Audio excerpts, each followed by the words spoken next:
तुमचं बोलणं ऐकलं, तुमचं दोघांचं बोलणं ऐकलं म्हणून म्हटलं आपण सांगून घ्यावं सोनबरण्यामध्ये. या या तुम्ही पण या. नागावला आठवले भरपूर आहेत. हो माहिती आहे मला. चल अच्छा अच्छा.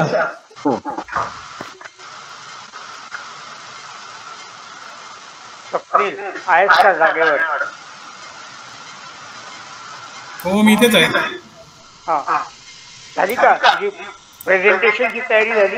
हो झालेली आहे. 9:05 झालेत. आपण मला वाटतं सुरू करायला हरकत नाही. 9:30 झाले. 2 मिनिटं थांबू. बर चालेल.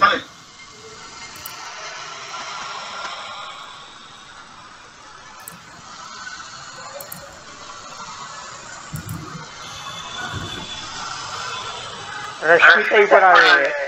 हो ते ऑलरेडी जॉईन झाले. हो ताई नमस्कार. हा नमस्कार.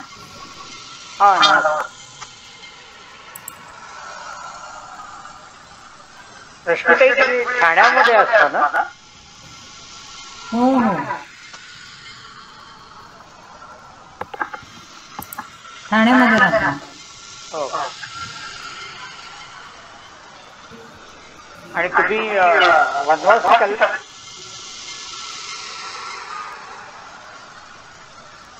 करता? हो थोडं करतो म्हणजे खूपच नाही.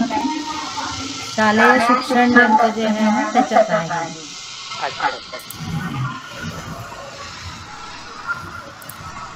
तुम्ही पण ठाण्यात आहात का? पुण्यात.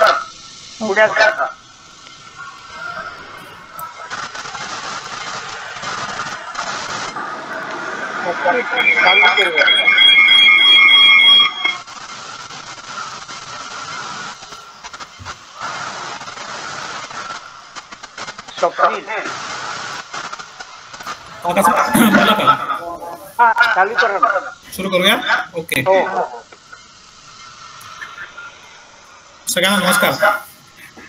कार्यक्रमाची सुरुवात आपण नेहमी करतो त्याप्रमाणे या महिन्यात ज्यांचे वाढदिवस आहेत त्यांना वाढदिवसाच्या शुभेच्छा देऊन करूया. 1 मार्च हरीश रघुनाथ आनंद, 6 मार्च अनिरुद्ध भास्कर डोंबिवली, 9 मार्च उदय जनार्दन नागाव, 12 मार्च सविता सुहास पुणे, 14 मार्च अमरराजा सुधीर मुंबई, 15 मार्च विजय काशीनाथ पुणे, 16 मार्च वसुधा अशोक वडोदरा, अंजली हरीश, 19 मार्च दिलीप नारायण पुणे, जनार्दन सखाराम पुणे, 21 मार्च स्नेहल श्रीनिवास, 22 मार्च स्वाती अरुण, 24 मार्च प्रतिभा श्रीराम पुणे, 25 मार्च पल्लवी सुनील पुणे, सतीश श्रीनिवास पुणे आणि 31 मार्च प्रसाद शशिकांत नागाव. या सगळ्यांना आपल्या चित्तपावन आठवले परिवारातर्फे वाढदिवसाच्या हार्दिक शुभेच्छा. आपण आपल्या मुख्य कार्यक्रमाला आता सुरुवात करूया. मी सतीश काकांना विनंती करतो की त्यांनी परिचय करून कार्यक्रमाला सुरुवात करून द्यावी. नमस्कार. वक्त्यांचा परिचय करून देतो. आपला आठवले सांस्कृतिक मंचाचा आजचा हा 36वा कार्यक्रम. आजच्या ज्या वक्ते आहेत त्यांचं नाव आहे रश्मी अरविंद जोशी. शैक्षणिकदृष्ट्या त्या MSc झालेल्या आहेत आणि DSE हेही त्यांनी पूर्ण केलं आहे. 35 वर्ष बायोलॉजीच्या टीचर त्या होत्या. विविध कॉलेजमध्ये त्यांनी अध्यापनाचं काम केले. MD कॉलेज परत, ज्ञान साधना कॉलेज ठाणे आणि PVG Vidyabhavan junior college Ghatkopar या कॉलेजमध्ये त्यांनी अध्यापनाचं काम केले. बायोलॉजी हा त्यांचा विषय. याशिवाय अनेक सामाजिक संस्थांबरोबर त्यांनी अनेक प्रकारची कामं केली. आधार रेखा प्रतिष्ठान हा एक कॅन्सर सपोर्ट ग्रुप आहे, त्याच्या त्या सचिव आहेत. ग्रंथ तुमच्या दारी ही ठाण्याची संस्था आहे, त्या ठिकाणी त्या समन्वयक म्हणून काम करतात. ठाणे साहित्य सेवा किंवा विवेकानंद केंद्र याही ठिकाणी त्या काम करतात. जिज्ञासा त्या ठाण्याच्याच एका संस्थेमध्ये विज्ञान प्रसारामध्ये त्या काम करतात. वनवासी कल्याण आश्रमाच्या शालेय शिक्षण विभागामध्येही त्या काम करतात. त्यांचा मुख्य छंद आहे तो वृक्षांचा अभ्यास. याशिवाय त्या भरतकाम, प्रवास करणं असे अनेक छंद त्यांनी जोपासलेले आहेत. आज त्या आपल्याशी बोलणार आहेत. वृक्षांचे पंचा म्हणजे वृक्ष आणि त्यांचं आपल्या भारतीय संस्कृतीमध्ये, परंपरांमध्ये, आपल्या सणांबरोबर काय नातं आहे हे ते आपल्याला उलगडून दाखवणार आहेत. मी ताईंना विनंती करतो की त्यांनी आपलं सुरू करावं. नमस्कार. मला आज इथे ऑनलाईन तुमच्याशी बोलण्याची संधी दिल्याबद्दल पहिल्यांदाच आभार मानते. आणि आजचा आपला विषय आता सांगितलं तसं वृक्ष पंचांग असा विषय आहे. तर वृक्ष पंचांग याला आपण वेगवेगळ्या अर्थाने घेऊ शकतो. माझा आवाज सगळ्यांना स्पष्ट ऐकू येत आहे ना? हो, येतो. वृक्ष म्हटलं की त्याला 5 वेगवेगळे अंग आहेत. मूळ आहे जमिनीखाली, खोड आहे, फांद्या आहेत, पानं आहेत, फुलं आहेत, फळं आहेत. तर ह्या वृक्षाच्या 5 अंगांचा अभ्यास असाही त्याचा अर्थ होऊ शकतो. किंवा आज आपण जसं बघणार आहोत म्हणजे आपले जे महिने आहेत, मराठी महिने म्हणूया किंवा हिंदू महिने म्हणूया, चैत्र महिन्यापासून ते आता चालू असलेला फाल्गुन महिना. तर या प्रत्येक महिन्यात आपण वेगवेगळे सण साजरे करत असतो. आणि आपल्या कुठल्याही सणामध्ये वृक्षांना, फुलांना, पानांना असं अनन्यसाधारण असं महत्त्व आहे. तर आपण वेगवेगळ्या वृक्षांची ओळख करून घेत जाऊ एकेका महिन्याच्या संदर्भात. त्या महिन्यात येणारे विशिष्ट सण आणि त्यांच्याशी संलग्न असं वृक्ष. आता हे जे वृक्ष मी निवडलेले आहेत हे सगळे शहरात आढळणारे असे वृक्ष आहेत जे आपण सहज बघू शकतो. वृक्षांचा अभ्यास म्हटलं की बॉटॅनिकल नेम्स मग ते खूप कॉम्प्लिकेटेड असतात, लक्षात ठेवायला कठीण असतं. तर असं आपण काही करणार नाही आहोत. किंवा खूप जंगलात जे आढळतात वृक्ष त्यांचा काही आपण विशेष उल्लेख करणार नाही आहोत. तर सर्वसामान्यपणे अगदी ठाणे, मुंबई, नाशिक, पुणे अशा शहरांमध्ये सुद्धा हे वृक्ष सहज तुम्हाला बघता येतील, तुम्ही बघितलेले असतील. अशा वृक्षांविषयी एक थोडंसं वेगळं काही जाणून घेण्याचा आपण प्रयत्न करणार आहोत. जरी मी बायोलॉजी टीचर असले तरी माझा विषय झुऑलॉजी होता. त्यामुळे बॉटनी किंवा झाडांचा अभ्यास हा केवळ माझा छंद आहे. आज उपस्थितांमध्ये कदाचित वनस्पती तज्ज्ञ सुद्धा कोणी असतील. तर काही चूक झाली किंवा मला खूप काही सांगता आलं नाही तर त्याच्याबद्दल आधीच मी माफी मागते. सुरू करूया आपण. स्वप्नील दादा. मी प्रेझेंटेशन ऑन करू? हो चालेल. वृक्षांचा जो अभ्यास करायचा असतो तेव्हा प्रत्येक त्याची आता जी मी 5 अंग सांगितली, अर्थात मूळ काही आपल्याला दिसत नाही, पण बाकीची जी अंग आहेत वृक्षांची ती कशी बघायची किंवा त्याच्यात सौंदर्य कुठे शोधायचं याचा पण आपण विचार करूया. सुरू करूया. सर्वात पहिला महिना आपला असतो तो म्हणजे चैत्राचा महिना. आणि चैत्र महिन्यात गुढीपाडवा हा सण आपला येतो ज्याने आपलं वर्ष सुरू होतं. आणि जेव्हा आपण गुढी उभारतो तेव्हा त्या गुढीला कडुलिंबाची पानं, त्याच्याबरोबर कडुलिंबाची फुलं आणि असं आपण त्या गुढीला गुढी उभारतो, त्याच्यात त्याचा वापर करतो. तर हे कडुलिंबाचं झाड कसं आहे हे आपण जाणून घेऊया. आपण सगळ्यांनी 100% कडुलिंबाचं झाड पाहिलेलं आहे. अनेक ठिकाणी असतात, सहज जाता येता दिसतं. पण एक त्याचं सौंदर्य काय आहे, त्याचं सौंदर्य कशात दडलेलं आहे, त्याच्यात कसं बघूया, त्याच्याकडे कसं बघूया हे जाणून घेऊया.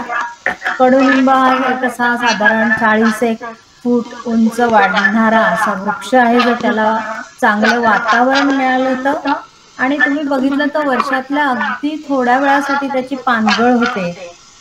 त्याची पानं जर तुम्ही बघितली तर ती संयुक्त पानं आहेत आणि प्रत्येक फांदीच्या टोकाला अशी झुपक्याने पानं आलेली आपल्याला दिसतील. आता ह्या पानांमध्ये मी म्हटलं तसं संयुक्त पान आहे, त्यामुळे त्याच्यातलं जे आपण एक एक पान जे म्हणतो त्याला पर्णिका असं म्हणता येईल, लिफलेट्स आहेत त्या. आणि ते जर आपण हातात घेऊन बघितलं तर तुम्हाला माहिती असेल की ते चंद्राकृती असं आहे आणि त्याचं थोडंसं त्याला बाक आहे आणि त्याच्या कडा आहेत त्या कातरलेल्या आहेत. अतिशय सुंदर असं कडुलिंबाचं पान असतं. आणि तुम्ही इतर कुठल्या झाडाखाली उभं राहिला काही उन्हात आणि कडुलिंबाच्या झाडाखाली उभं राहिला तर तुम्हाला नक्की फरक जाणवेल. कडुलिंबाची सावली ही नेहमी एक असा एक जास्त सुखद असा गारवा आपल्याला कडुलिंबाच्या झाडाखाली मिळतो. या कडुलिंबाला आता या सुमारास चैत्रात छोटी छोटी अशी पांढरी फुलं लागतात आणि ह्या फुलांना खरं तर ते सुवासिक असतात, पण असा सुवास ज्याला म्हणता येईल त्या सुवासाला एक थोडासा कडसर वास असतो. आणि कडुलिंबाच्या झाडाखालला आपण गेलो जर फुललेल्या झाडाखालला तर हा वास आपल्याला सहज येतो, ज्याच्यावरनं सहज आपली नजर वर जाते. आणि ही अशी पांढरी सुंदर फुलं आपल्याला दिसू शकतात. 5-5 पाकळ्यांची अशी ती फुलं आहेत आणि या फुलांचं तुम्हाला माहिती आहे की निंबोणीमध्ये रूपांतर होतं. आता हा जो कडुलिंब आहे हा अतिशय उपयोगी म्हणजे औषधी असा वृक्ष आहे. आणि याचं मी जरी सुरुवातीला म्हटलं की आपण फारसं बॉटॅनिकल नावांमध्ये जाणार नसलो तरी काही काही ठिकाणी नावं सांगणं मला उचित वाटतं की त्या नावातनं सुद्धा त्याचं सौंदर्य दिसतं. तर याचं जे बॉटॅनिकल नाव आहे ते आहे अझारडिराप्टा इंडिका. आता प्रत्येक जो सजीव आहे त्याला 2 नावं असतात, जीनस आणि स्पिसीज. तर अझारडिराप्टा आहे त्याचं जीनस आहे आणि हा पर्शियन एक शब्द आहे ज्याचा अर्थ होतो उत्तम. आणि इंडिका म्हणजे तो भारतीय वृक्ष आहे हे त्याच्या नावातूनच आपल्याला कळतं. तर हा असा वृक्षोत्तम असा आहे. अनेक नावं आहेत या कडुलिंबाला, कारण कडुलिंब भारतभर सगळीकडे तुम्हाला आढळतो. त्याला नीम म्हणतात, निमडी म्हणतात, निम्मी म्हणतात, निमराणा म्हणतात, निमराणी म्हणतात, निमखेडा म्हणतात, अरिष्ट म्हणतात, कारण तो आरोग्यावर कुठलंही अनारोग्याचं अरिष्ट घालवतो. प्रभद्र म्हणतात, सुभद्र म्हणतात, पारिभद्र म्हणतात, कृमिघ्न म्हणतात. अशी अनेक वेगवेगळी नावं या कडुलिंबाला आहेत. आणि तुम्हाला माहिती आहे की गुढीपाडव्याला म्हणजे वर्षाच्या सुरुवातीलाच आपण कडू त्याची पानं गुळामध्ये घालून त्याचा प्रसाद करून खातो, जेणेकरून आपलं वर्ष हे अतिशय आरोग्यदायक जाईल अशी एक आपली समजूत आहे. पण त्या ह्याच्यामध्ये जो औषधी गुण आहे ते लक्षात यावं म्हणून ही अशी पद्धत आहे. पोटाचे विकार, त्वचा विकार, खरूज याच्यासाठी याच्या पानांचा अतिशय उपयोग होतो. खेड्यापाड्यांमध्ये दातून म्हणजे त्याची जी फांदी आहे छोटी त्याने दात स्वच्छ करण्यासाठी त्याचा उपयोग होतो. आणि करोना काळात आपण वारंवार इम्युनिटी वाढवणे कशी वाढेल याच्यात चिंतेत होतं. तर हे कडुलिंबाच्या पानांचा अर्क हा इम्युनिटी वाढवायला नक्कीच मदत करतो. आता इथे तुम्हाला दिसतंय अजून एक झाड फुललेलं आणि त्याच्यावर जांभळ्या रंगाची फुलं दिसत आहेत. तर हा कडुलिंबाचाच भाऊ आहे असं म्हणायला हरकत नाही. हा आहे बकाणा नीम आणि याला पांढरी फुलं येत नाहीत तर याला जांभळ्या रंगाची फुलं येतात. तशीच कडुलिंबासारखीच फुलं आहेत आणि ही फुलं सुवासिक असतात. मी म्हटलं तसं कडुलिंबाच्या फुलांना थोडा कडसर वास येतो. प्रेझेंटेशन दिसत नाहीये, प्रेझेंटेशन नाही दिसत आहे. दिसत नाही. एक मिनिट पुन्हा एकदा बघतो. एक मिनिट.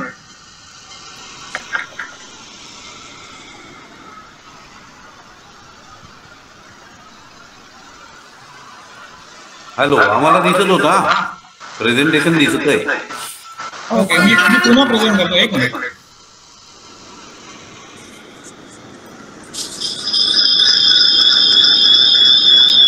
आता दिसतंय का? हो, आता दिसतंय. ओके.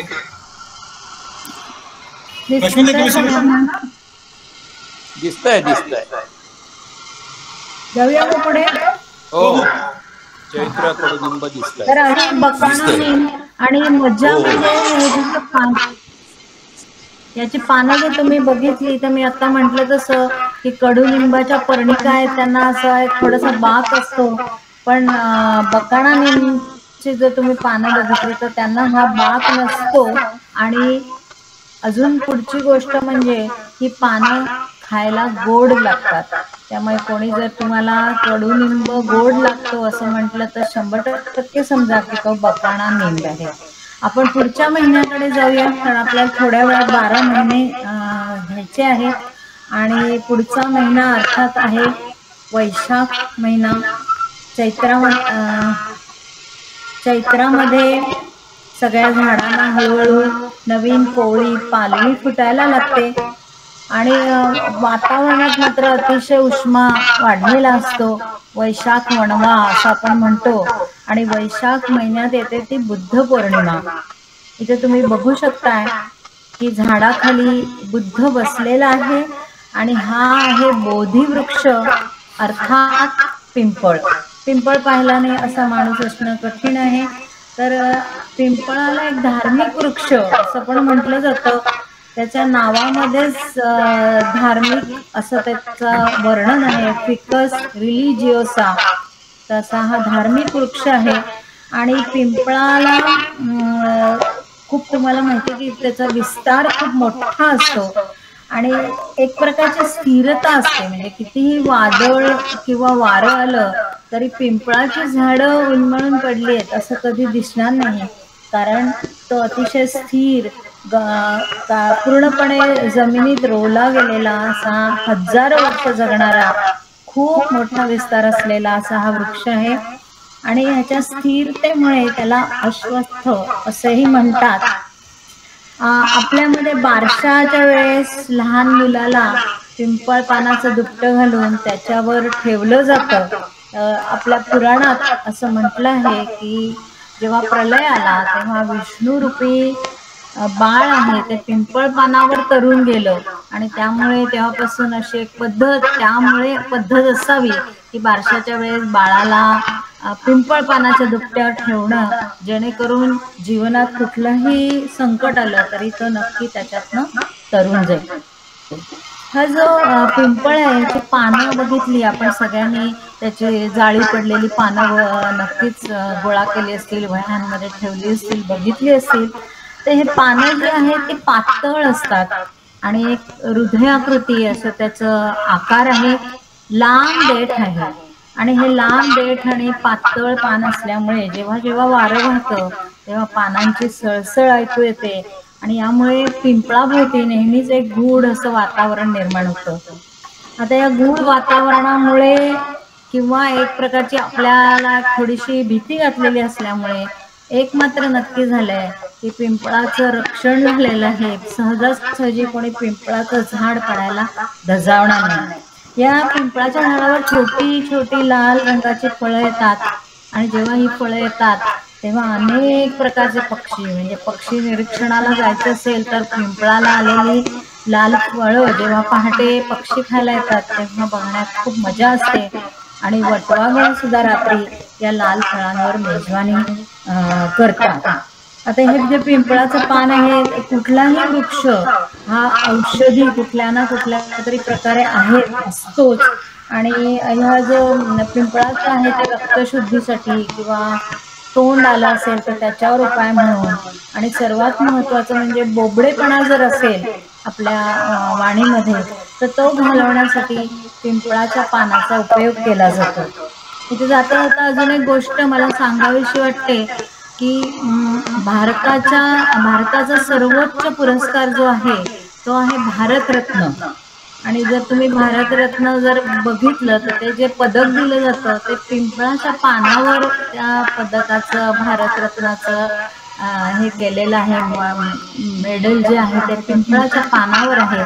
तर असा हा पिंपळ आणि ह्याच्या खाली बुद्धाला ज्ञान प्राप्ती झाली आणि त्यामुळे बोधिवृक्ष असं आपण त्याला म्हणतो. मी आत्ताच उल्लेख केला, पुढच्या स्लाइडकडे जाऊया. आत्ताच मी उल्लेख केला की चैत्र वैशाखात झाडांना अतिशय सुंदर अशी कोवळी पालवी फुटते आणि ही पालवी बघण्यात सुद्धा खूप मजा असते. इकडे एवढा उन्हाळा आहे आणि इकडे झाडांना एवढे सुंदर कोवळी वेगवेगळ्या रंगाची पालवी फुटलेली असते. ती बघूनच आपल्याला खूप दिलासा मिळतो. तुम्ही बघू शकता डावीकडच्या चित्रामध्ये पिंपळ पान आहे, गुलाबी रंगाची त्याची कोवळी पाने आहेत. त्याच्या शेजारी जो आहे तो मोह आहे, मोहाला लाल रंगाची पानं आलेली आहेत. खाली जर तुम्ही आला डाव्या बाजूला जे आहे ते उर्वशी नावाचं एक झाड आहे आणि या उर्वशीची कोळी पानं अतिशय सुंदर दिसतात. आधी ती अशी जांभळट रंगाची असतात, नंतर आता तुम्हाला दिसतात तशी गुलाबी सर, मग पोपटी आणि त्याच्यानंतर हिरवी होतात. अजून एक जे फोटो आहे तो आहे कुसुंबाचा. कुसुंबी रंग हा त्याच्या पानांवरनं आपल्याला समजू शकतो आणि आता ह्या चैत्र वैशाखात त्याला सगळी नवीन पालवी फुटलेली असते. तर हे खूप मजेशीर आहे निसर्गाचं. इकडे उन्हाळा असूनही इतकी सुंदर कोवळी पालवी आपल्या सगळ्या झाडांना, आंब्याला त्यावेळेस तांबूस पोपटी पालवी येते, मोहाचे तुम्ही बघू शकताय, नंतर अशोकाला जांभळी लाल पालवी येते. आपलं एक नैराश्य जे उन्हाळ्यामुळे उष्म्यामुळे येऊ शकतं ते घालवण्याचं काम हे नक्कीच कोळी पाने करू शकतात असं मला वाटतं. पुढे जाऊया. पुढचा महिना आहे ज्येष्ठ महिना. हा फोटो जो आहे तो वडाच्या झाडाचा फोटो आहे, तुम्हाला दिसतंय.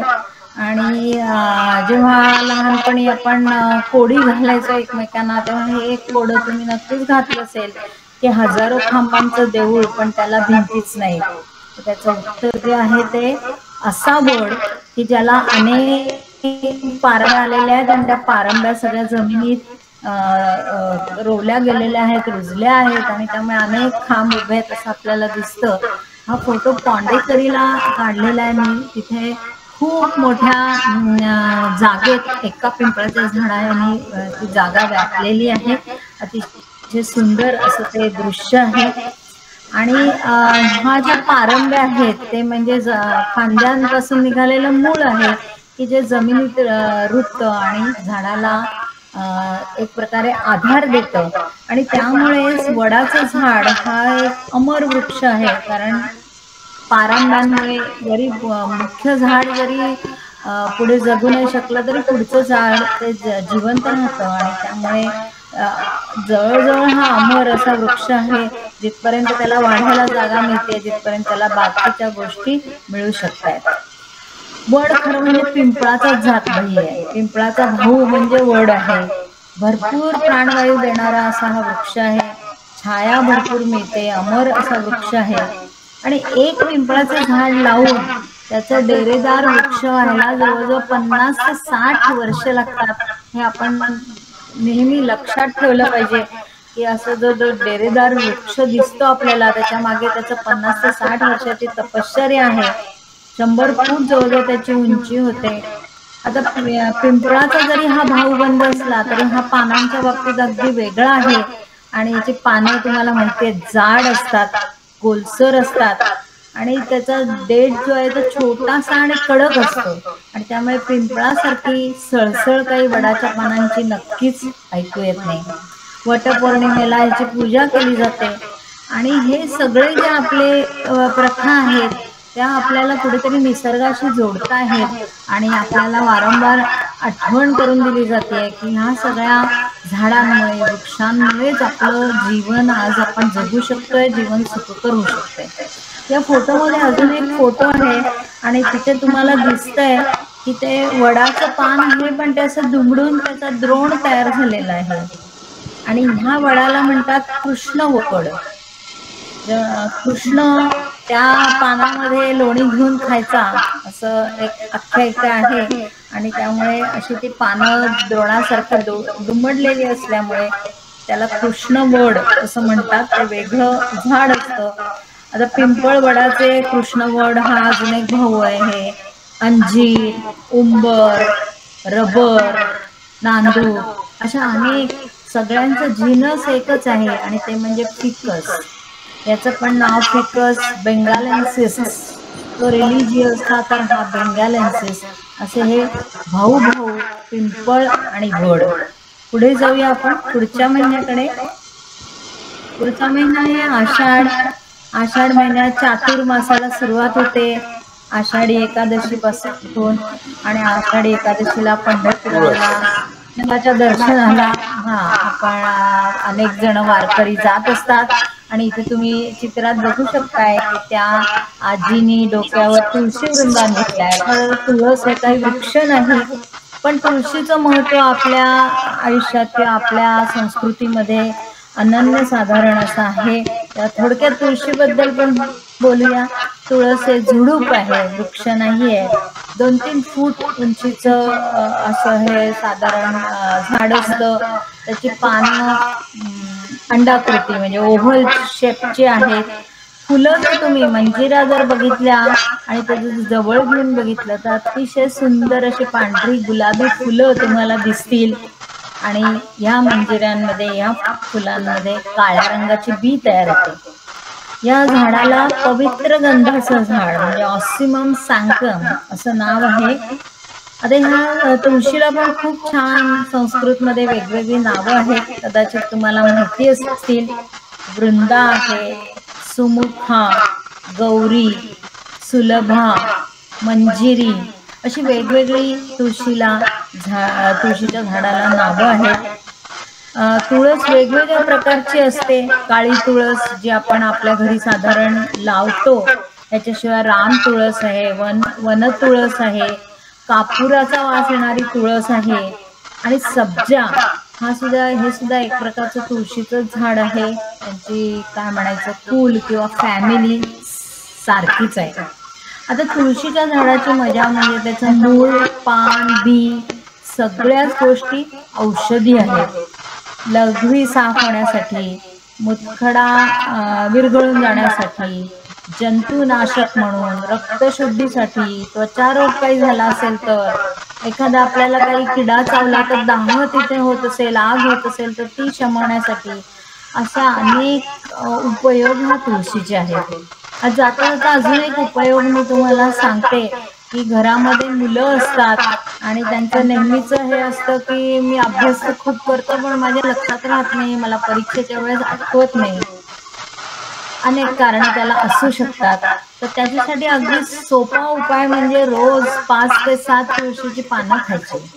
अर्थात 2 मुलं असतील आणि रोज त्यांनी 5 ते 7 पानं खायला हवी असतील तर तुम्हाला भरपूर तुळशीची झाडं तुमच्या अंगणात, गॅलरीत लावायला हवीत. आणि ह्या तुळशीचं पान खाण्याचं जर तुम्हाला म्हणजे आता ते 2 दिवसात होणार नाही, काही 2-4 वर्ष जर सतत तुम्ही हा प्रयोग केला तर नक्की तुम्हाला फरक पडलेला दिसू शकेल. इवन मानसिक ताण कमी होण्यासाठी हे तुळशीची पानं रोज खाणं जरुरीचं आहे. पुढच्या महिन्याकडे जाऊया.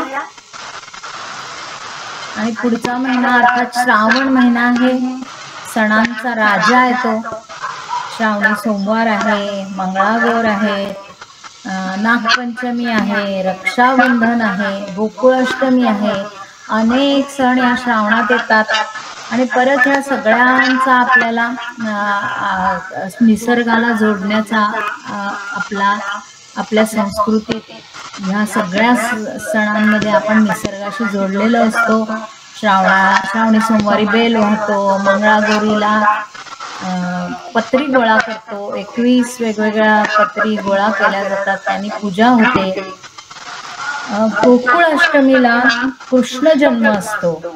आणि कृष्ण म्हटला की जे झाड आपल्या डोळ्यासमोर उभं राहतं ते आहे कदंबाचं झाड. आता ह्या स्लाइड मध्ये डावीकडे वरती जे तुम्हाला फांद्या दिसत आहेत, छत्री सारख्या काड्या आहेत बघा, सगळ्या दिशेला गेलेल्या, ते कदंबाचं झाड आहे. खालती पिवळे बॉल लागलेले आहेत, ते कदंबाचा क्लोजअप आहे. आणि तिथे तुम्हाला त्याची पानं पण दिसू शकतात. जर जुनी कॅलेंडर्स तुम्ही पाहिली तर कृष्ण हातात पावा घेऊन वाजवतोय आणि तो ज्या झाडाला टेकून उभा असतो ते 100% कदंबाचं झाड असतं. आपल्याकडे कोकणात, ठाण्यात, मुंबईत अनेक कदंबाची झाडं दिसतात. या कदंबाचं झाड असं भराभर वाढतं, त्याची वाढ भराभरा होते आणि अतिशय विशाल उंच देखणा असा हा वृक्ष असतो. आता मी सांगितलं तसं छत्रीच्या काड्याप्रमाणे त्याच्या फांद्या सगळ्या दिशांना वाढतात. त्याची पानं जी आहेत ती सुद्धा लांब रुंद आणि त्याच्यावरच्या ज्या रेषा आहेत म्हणजे भेस ज्या आहेत त्या अतिशय ठसठशीत दिसतात आपल्याला, पांढऱ्या रंगाच्या, म्हणजे बाहेरून त्या पांढऱ्या दिसतात. तर शिरा त्याच्यावरच्या अगदी ठळक खालच्या बाजूने आपल्याला दिसू शकतात. ही जी फुलं लागली आहेत ती टेनिस बॉल सारखी फुलं आहेत आणि ही फुलं अर्थात मी म्हटलं की कृष्णाचा आणि याचा संबंध असा आहे की मथुरा, वृंदावन तिकडे पण ही खूप झाडं दिसतात आणि कृष्ण म्हणे ह्या बॉलने खेळायचा. आपल्याला नक्की सांगता येणार नाही, पण हे बॉल सारखी फुलं आहेत आणि ही फुले जर तुम्ही बघितली तर पिवळी फुलं आहेत आणि त्याच्यातनं पांढरे केसर बाहेर आलेले आहेत आणि मंद सुगंध या फुलांना येतो. या फुलांचंच फळामध्ये रूपांतर होतं आणि हे जी फळं आहेत ती गोड असतात. गाई गुरं अगदी आनंदाने खातात. तर असा हा कदंब, त्याचबरोबर रक्षाबंधन किंवा एकंदरीत प्रत्येक सणाला अतिशय महत्वाचं असलेलं असं फळ म्हणजे श्रीफळ अर्थात नारळ, किंवा ज्याला आपण माड म्हणतो, कोकोस न्यूसिफेरा असं त्याचं शास्त्रीय नाव आहे. आता हा जो वृक्ष आहे हा इतर वृक्षांपेक्षा एका बाबतीत खूप वेगळा आहे आणि तो म्हणजे याला फांद्या नाही, फांद्या रहित असा हा वृक्ष आहे. 40 ते 60 फूट उंच वाढतो. त्याची पानं पण खूप लांब असतात, अगदी 6 फुटापासून 12 फुटापर्यंत, 12-15 फुटापर्यंत लांब लांब अशी पानं असतात. नारळाच्या झाडाला जो फुलं येतो त्याच्यामध्ये नर फुलं आणि मादी फुलं ही वेगवेगळी असतात. तुम्ही जर त्यावेळेस ते नारळाच्या झाडाखाली बघितलं तर तुम्हाला ती फुलं गळून पडलेली, अनेक फुलं गळून पडलेली दिसतील.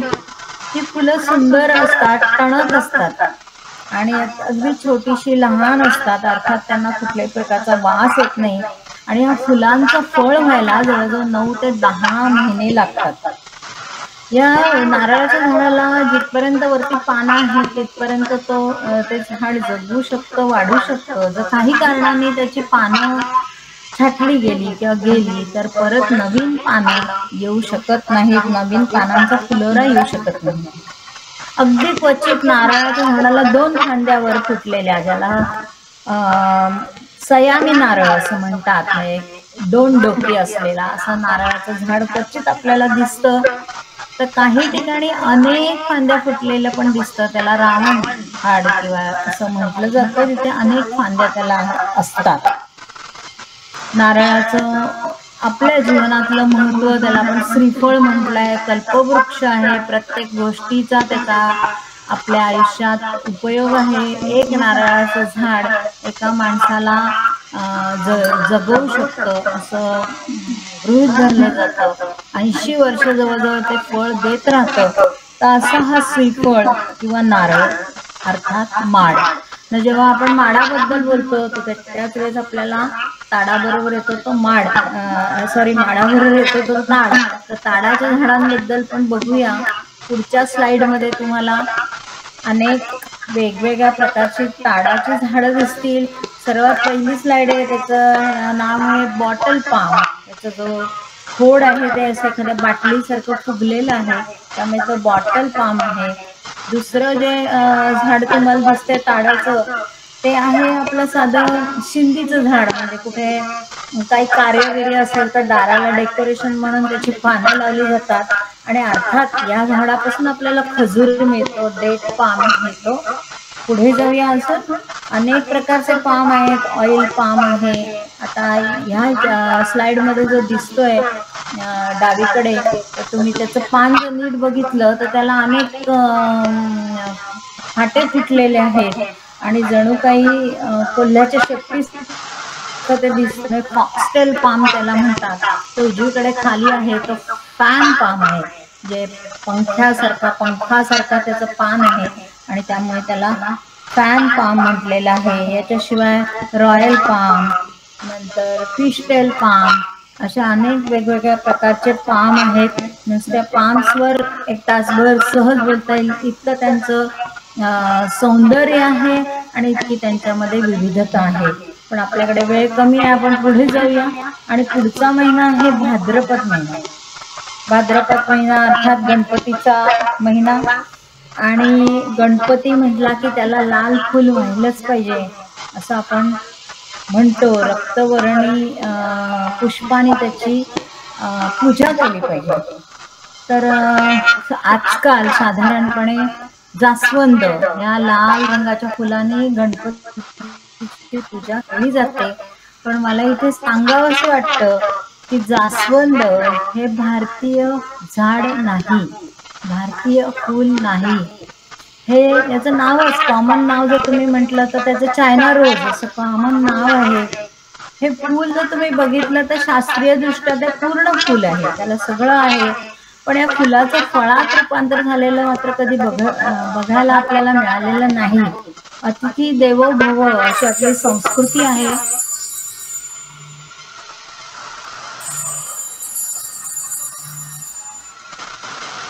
अतिथी देवो भव अशी आपली संस्कृती आहे आणि त्याने आपण या झाडाचा स्वीकार केलेला आहे आणि अगदी थेट आपल्या देवघरात त्याला प्रवेश दिलेला आहे. तर आता ह्या जास्वंद या परदेशी झाडाबद्दल बोलतोय तर मी तुम्हाला आता काही परदेशी झाडांची नावं सांगते. कदाचित तुम्हाला माहिती असेल, कदाचित तुम्हाला आश्चर्य वाटेल. इथे फोटोमध्ये अजून एक झाड दिसतंय जे अगदी आपलंच आहे, आपली गाणी पण आहेत त्याच्यावर. चाफा बोले ना चाफा आले ना. तर चाफा आहे मेक्सिको देशातनं आलेलं इथे झाड आहे.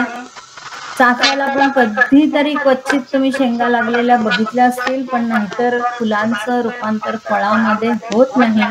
लाल रंगाचा, पांढऱ्या रंगाचा, गुलाबी, पिवळा असे वेगवेगळे चाफे दिसतात. अर्थात सोन चाफा, कवठी चाफा, हिरवा चाफा हे या चाफ्याचे भाऊबंद नाहीत. त्यांचं कुल वेगळं आहे, फॅमिली वेगळी आहे. चाफ्याचं जर पान तोडलं तसं दुधासारखा चीक बाहेर येतो, त्यामुळे त्याला क्षीरचंपा असं पण म्हटलं जातं. साधारण देवळाच्या मागे त्याची झाडं असतात. टेम्पल ट्री आहे किंवा स्मशानामध्ये म्हणजे ख्रिश्चन लोकांच्या स्मशानामध्ये ही झाडं लावलेली असतात.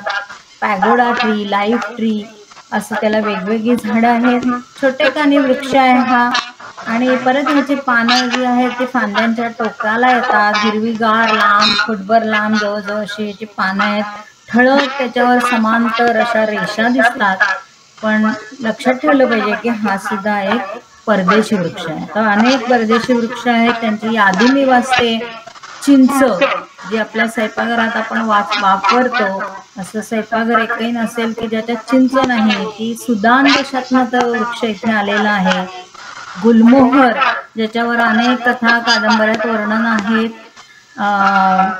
नंतर काय म्हणायचं, कविता आहेत, गाणी आहेत. तर हे गुलमोहर दक्षिण आफ्रिकेतनं इथे आलेलं आहे. चिकूचं झाड आहे ते अमेरिकेतनं आलेलं आहे. समुद्र किनाऱ्यावर समुद्राचं वाळूची धूप होऊ नये म्हणून जे सुरूचं बन लावलं जातं ते सुरूची झाडं ऑस्ट्रेलियातनं आलेली आहेत. ऑस्ट्रेलियातनं निलगिरी हे सुद्धा परदेशी झाड आहे. ते ऑस्ट्रेलियन म्हणजे इंग्रजांनी आणून ते निलगिरी पर्वतावर लावलं म्हणून त्याला निलगिरी नाव दिलं गेलंय. पण ते आपलं भारतीय वृक्ष नाही. पुढची स्लाइड आपण बघितली तर त्याच्यात आपल्याला परदेशी वृक्ष काही दिसतील. वरच्या बाजूला सुरूची झाड आहे, चिकूचं आहे. त्याच्यानंतर डाव्या बाजूला इथे खाली तुम्हाला जी पिवळी फुलं आलेली दिसतात ते ऑस्ट्रेलियन बाभूळ आहे. हे पण आता अनेक ठिकाणी झाडं तुम्हाला दिसतील. आणि तुम्ही नोंद ठेवा की ह्या झाडावर कधीही कुठलाही पक्षी येऊन बसत नाही किंवा घरटं करत नाही. म्हणजे आपण ती लावली आहे पण निसर्गाने त्याला स्वीकारलंय किंवा पशुपक्ष्यांनी स्वीकारलंय असं म्हणता येणार नाही. गुलमोहरासारखं झाड हा परदेशी वृक्ष आहे. गुलमोहराचे तर अनेक तोटे आहेत असं मी म्हणेन. ते तुम्हाला डोळ्याला सुंदर दिसतं, पण त्याची मुळं अशी जमिनीच्या वरवर राहतात, खूप लांबवर पसरतात. त्याच्यामुळे गुलमोहराच्या झाडाखाली दुसरं काही उगवू शकत नाही आणि लांबवर ती मुळं वाढत जातात. त्यामुळे वादळ आलं की पहिलं कुठलं झाड पडतं तर ते गुलमोहराचं झाड पडतं. त्याची पानं अगदी ऐन उन्हाळ्यात गळून पडतात. आपल्या बाकी सगळ्या भारतीय वृक्षांना चैत्रामध्ये नवीन पालवी येते, पण गुलमोहराची पानं मात्र सगळी गळून पडतात. आणि त्याच्यावर पण मी म्हटलं तसं कुठल्याही पक्ष्यांची झाडं तुम्हाला दिसणार नाहीत. बिट्टी, ज्या बिट्ट्या घेऊन आपण पिवळ्या रंगाची फुलं येतात आणि लहानपणी आपण बिट्ट्या घेऊन सागर गोट्यांसारखं बिट्ट्या खेळलेलो आहोत. रानभेंड, ही सगळी परदेशी वृक्ष आहेत. तर हे आपण कुठेतरी झाडं लावताना, वृक्ष लावताना लक्षात ठेवायला पाहिजे. पुढच्या महिन्याकडे जाऊया, थोडं भराभरा जाऊया आता, कारण आहे ना वेळ थोडा अजून. स्वप्नील झालं 10 मिनिटं आहेत अजून आपल्याला. जाऊया तर आता अश्विन महिन्याकडे बघूया. अश्विन म्हणजे दसरा, आणि दसरा म्हणजे आपट्याची पानं. आपट्यासारखंच कांचन, मंदार, कचनार हे सगळे त्याचे भाऊबंद आहेत. या सगळ्यांना बाहुनिया असं म्हणतात, किंवा त्यांची 2 पानं जणू काही एकमेकांना, खरं तर एकच पान आहे पण 2 पानं एकमेकांना जोडली गेली आहेत. युग्मपत्र असं त्याचं नाव आहे. आणि बाहुनिया का, तर वनस्पती शास्त्रज्ञ होते दोघं जुळे भाऊ, बाहुनी नावाचे. त्यांच्या नावाने त्यांना बाहुनिया हे नाव दिलं गेलेलं आहे. आपटा आणि कांचन यातला फरक आपण लक्षात घेतला पाहिजे.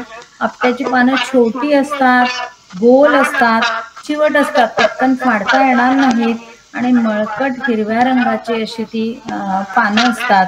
त्याला लहान लहान पिवळ्या रंगाची फुलं येतात. तर कांचनचं फुल तुम्हाला दिसतंय, त्याची पानं मोठी असतात, पातळ असतात, लांबट असतात आणि त्याला अशी गुलाबी जांभळी अशी फुलं येतात.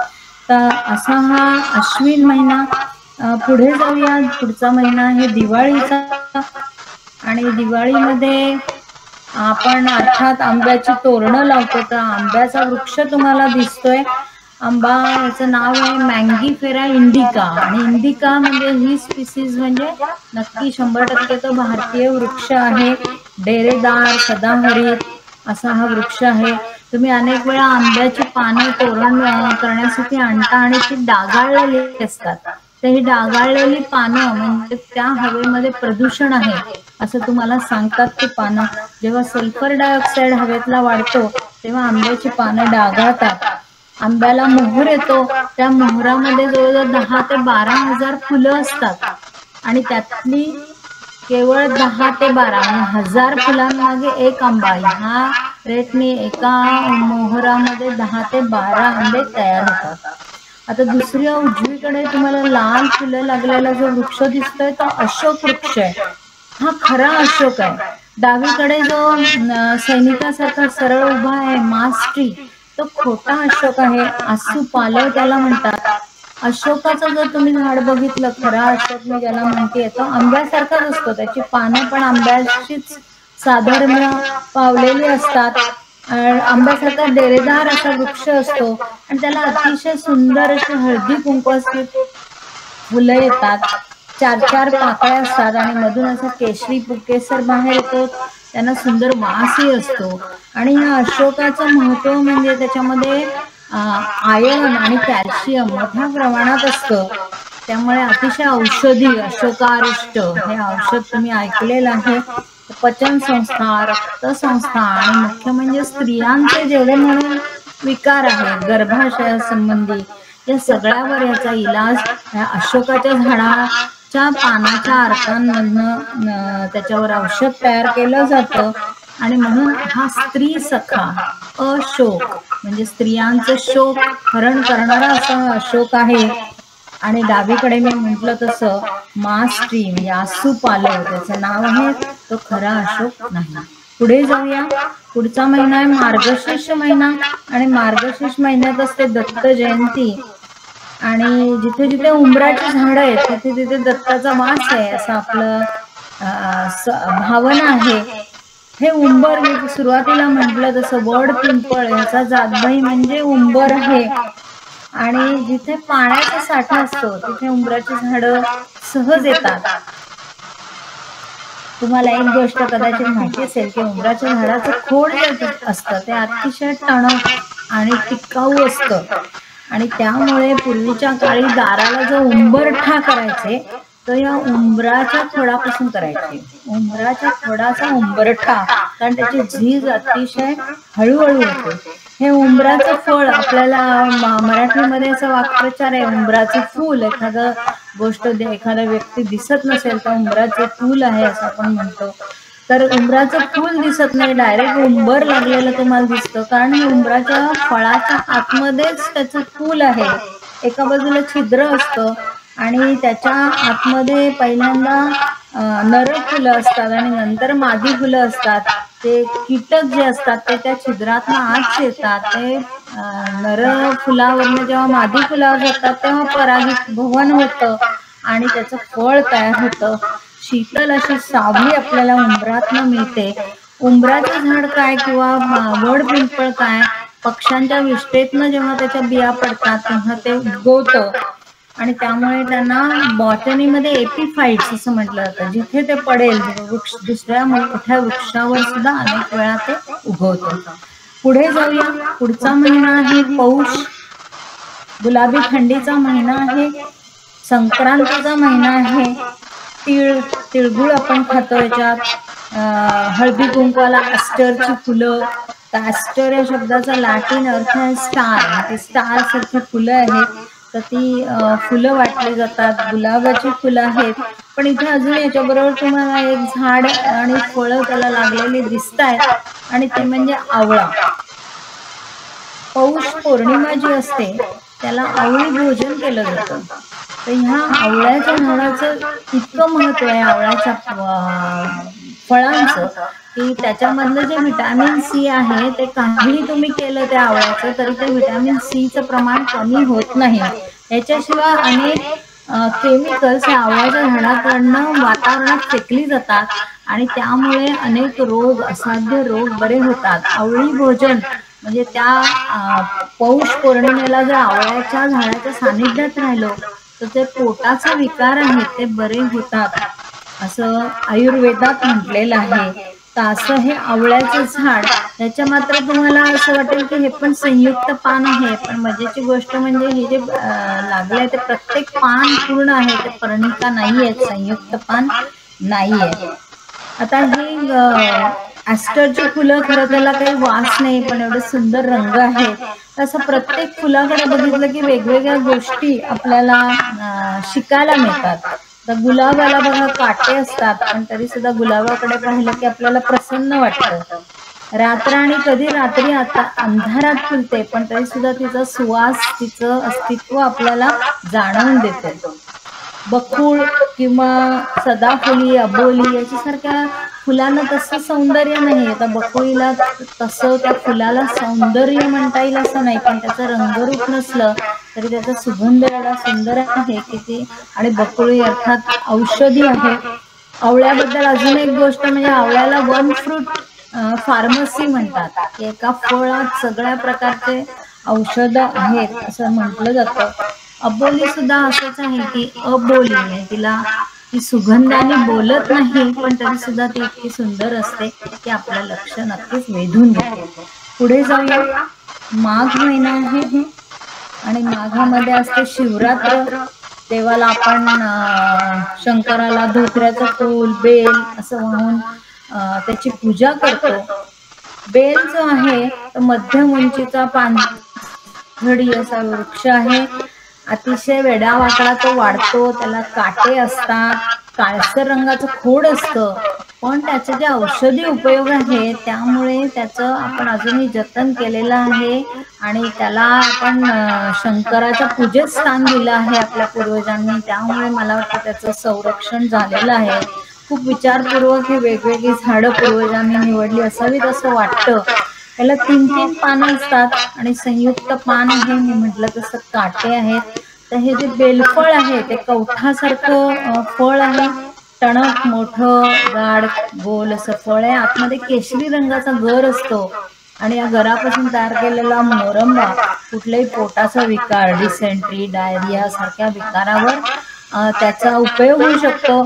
अनेक ठिकाणी बेलफळाचा श्रीफळ म्हणून उल्लेख केलेला आपल्याला आढळतो. या ह्याच्यामध्ये अजून एका झाडाचा फोटो आहे आणि तो म्हणजे आहे कैलासपती. आता हे कैलासपती नावावरनं आपल्याला वाटू शकतं की हे भारतीय झाड आहे, पण हे सुद्धा वेस्ट इंडियन असं झाड आहे आणि उष्ण दमट हवामानात हे झाडं वाढतात आणि झाडावरच फुलांच्या फांद्या येतात. एक फुल तुम्हाला तिथे फोटोत दाखवलेलं आहे, तर ते खालच्या बाजूला त्याचे स्त्री केसर आहेत आणि वरच्या बाजूला नागफणी सारखे असे फुल केसर आहेत, ज्याच्यामुळे परागीभवन होऊ शकतं आणि त्यामुळे त्याला नागफणी असं पण म्हटलं जातं. कैलासपती या फुलांना एक छान सुवास येतो मंदसा, पण या फुलांचं जेव्हा फळामध्ये रूपांतर होतं तेव्हा अशी मोठी मोठी म्हणजे कॅनन बॉल ट्री त्याला म्हणतात, तोफगोळ्यासारखी फळं त्याला लागतात आणि ही फळं जर चुकून खाली पडली आणि फुटली तर इतका घाणेरडा नासका वास त्यांना असतो.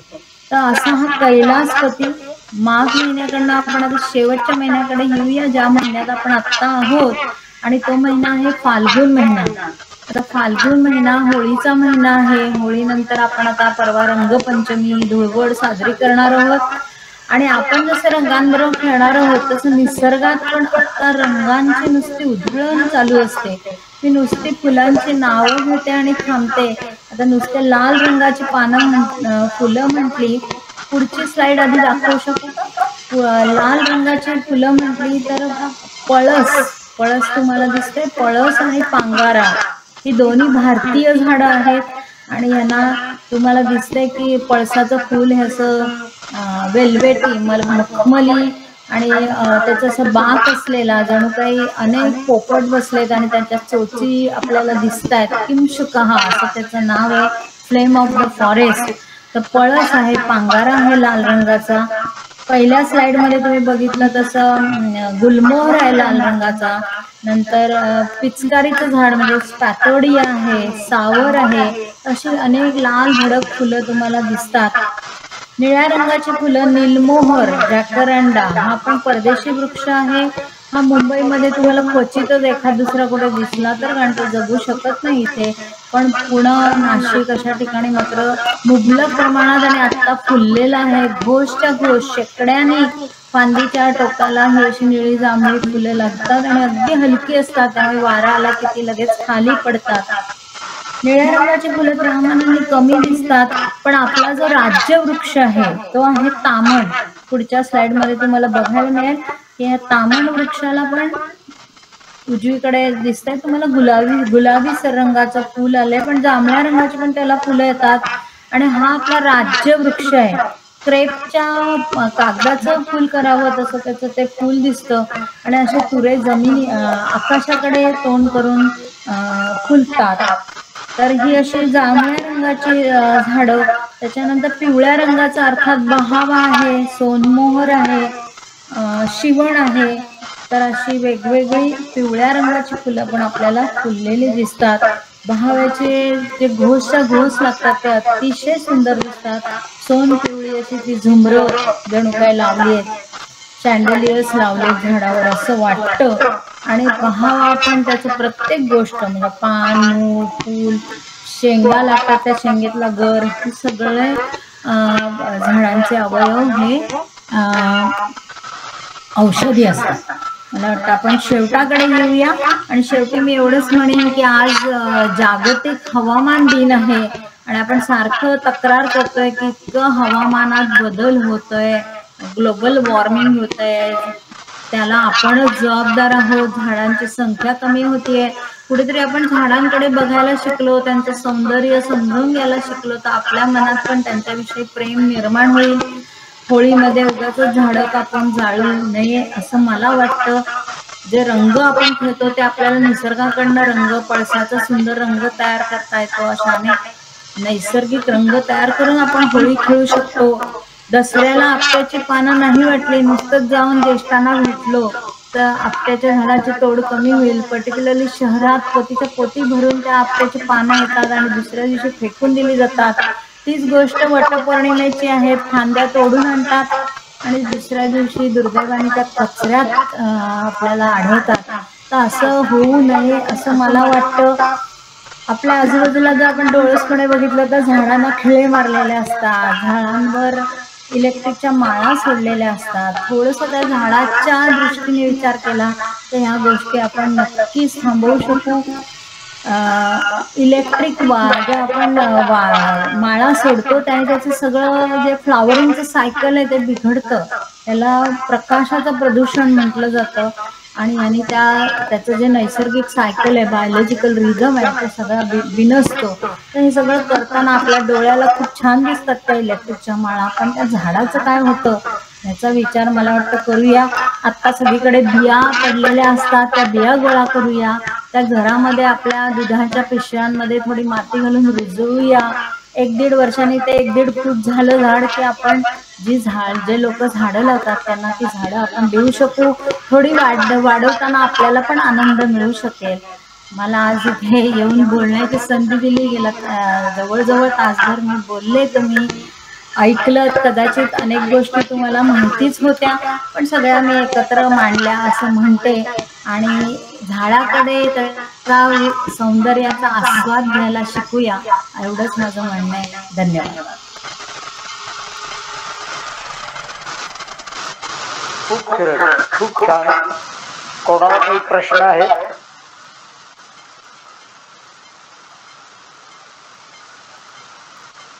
मला थोडं सांगायचं आहे.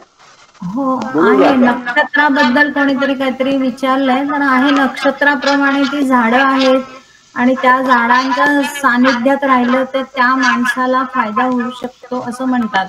अनफॉर्च्युनेटली काय आपल्याकडे डॉक्युमेंटेशन खूप कमी होतं कुठल्याही गोष्टीचं. आपण असं म्हणतो नुसतं, पण त्याचं कारण की आपल्याला जर जगात हे सिद्ध करून दाखवायचं असेल तर ते आपल्याला डॉक्युमेंटेशनने सिद्ध करायला हवं आणि ते तेवढं अजून झालेलं नाही. हा बोला. तुम्ही आता उल्लेख केला मगाशी नारळाच्या झाडाचा, नारळाच्या झाड माळाचा.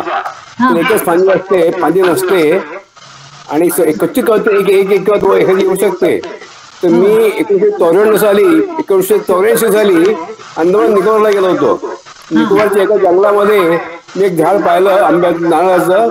तर 4 फांद्या होत्या आणि त्याच्या मी फोटो काढून घेतले. माझ्याकडे फोटो काढलेला आहे आणि त्याच्या दुर्दैवाने एक फांदी त्याची मध्ये तुटून गेली आहे. पण त्या फोटो दिसतात झाड फांदी होती म्हणून. ते मी फांदी थोडंसं वेगळं मी पाहिलं म्हणून सांगतात म्हणून कानाला घातलं. हो तेच मी म्हटलं. नॉर्मली नसतं, 2 कधीतरी असतात ते संयामी म्हणतात. नाही तर अनेक असलं तर त्याला रावण माड पण म्हणतात. रावण ताड असतो, रावण माड पण. आणि जर साध्या आपल्या नारळाच्या झाडाचा जर शेंडा तुटला तर परत काही येऊ शकत नाही. आणि मग तिथे पोपट वगैरे घरटी करताना आपल्याला दिसतात. कारण त्या झाडाचं मग परत काही त्याला पानं फुटू शकत नाही. कोणाला काय विचारायचंय? रश्मिताई नमस्कार. हा नमस्कार. नक्षत्रवनाचं तुम्ही थोडक्यात उत्तर दिलं, धन्यवाद. माझा दुसरा प्रश्न असा होता की वृक्ष एकमेकांशी संवाद करतात असे म्हटले जाते, याबद्दल काही सांगू शकाल का? हो त्याच्याबद्दल पण आता खूप संशोधन चालू आहे. आणि ते आता सध्या एक पुस्तक आलेलं आहे ते तुम्ही कदाचित वाचलं असेल की मुळं एकमेकांशी जमिनीतनं संवाद साधतात. एक झाड जर काढलं तर त्या झाडाचा काढल्याचा परिणाम इतर झाडांवर पण पडतो. असं त्यांनी अनेक उदाहरणांनी त्या पुस्तकामध्ये दिलेलं आहे. आणि नक्कीच असं म्हणतात की जर तुम्ही वृक्षांशी बोललात, आबोलीच्या झाडाशी म्हणे तुम्ही बोललात तरच त्याला कळ्या येतात. नंतर आता मी जे सांगितलं अशोकाचं झाड स्त्रीच्या सानिध्यात आलं कीच त्याला फुलं येतात. अशा अनेक गोष्टी आहेत. त्यामुळे झाडं जरी बोलत नसली तर त्यांच्या भावना ते आपल्याकडे व्यक्त करत शकत नसले तरी नक्कीच त्यांचं काहीतरी एकमेकांशी कम्युनिकेशन किंवा शेवटी सजीव आहेत. आणि आपल्यापेक्षा कितीतरी प्राण्यांच्या पेक्षा कितीतरी आधीपासून या पृथ्वीवर आहेत. ते आहेत म्हणून सगळं जीवन आहे. तर नक्कीच ते एकमेकांशी कम्युनिकेट करतात. ते कसे करतात त्याच्याबद्दल खूप आता संशोधन आणि हे चालू आहे आणि हे सगळं सिद्ध करणं, कारण कुठली गोष्ट मांडली की ती सिद्ध करायला पाहिजे शास्त्रीय दृष्ट्या, तर ते आता चालू आहे. धन्यवाद. नमस्कार. हा नमस्कार. म्हटलं की ताई तुम्ही खूपच छान माहिती सांगितली त्या सगळ्यांबद्दल, पण ही आपली जी नेटिव्ह झाडं आहेत ती कुठे मिळू शकतील याबद्दल काही माहिती आहे का? म्हणजे रोपं लावण्याच्या दृष्टीने म्हणतोय मी. आपण वेगवेगळ्या ठिकाणी वेगवेगळ्या नर्सरीज आजकाल आहेत, म्हणजे आपली झाडं देते आणि बऱ्याचशांच्या बिया सहज रुजतात. म्हणजे जे आपले भारतीय वृक्ष आहेत त्या बऱ्याच वृक्षांच्या बिया सहज रुजतात. अशोकाचं तर म्हणजे ते शेंग खाली पडेपर्यंत कधी कधी त्याला कोंब फुटतात, म्हणजे एवढं तर सहज रुजणार आहे. बहावा आहे, तुम्हाला जर शेंगा मिळाल्या तर सहज रुजतात. रतनगुंज आहे सहज रुजू शकतो. आणि नर्सरीज आहेत ठिकठिकाणी, आता मला नक्की ऍड्रेस देता येणार नाही, पण नर्सरीज मध्ये आजकाल भारतीय वृक्ष मिळतात. ठीक आहे, थँक्यू. बोला. फार छान प्रेझेंटेशन होतं आपलं. फक्त एकच प्रश्न पडतो की गणपतीचं आवडतं फूल म्हणजे आपण जास्वंद म्हणतो, त्याला हिबिस्कस किंवा काय म्हणतात, आणि त्याचं नेटिव्ह जे आहे ते भारतात नाही, चायनात आहे. हो. पण ते नवग्रह स्तोत्रामध्ये जपा कुसुम संकाशम असं लिहिलंय, ते कसं? पण ते म्हणजे जास्वंद नाही, आपण तो सोयीस्कर अर्थ काढलाय. बहुतेक ठिकाणी रक्तवर्णी पुष्प असं म्हटलेलं आहे आणि ते जपा कुसुम म्हणजे जास्वंद असं. आपण ते आता इतकं अवेलेबल आहे की हे चायनामध्ये जास्वंदाला फळं येतात, आपल्याकडे त्याला फळं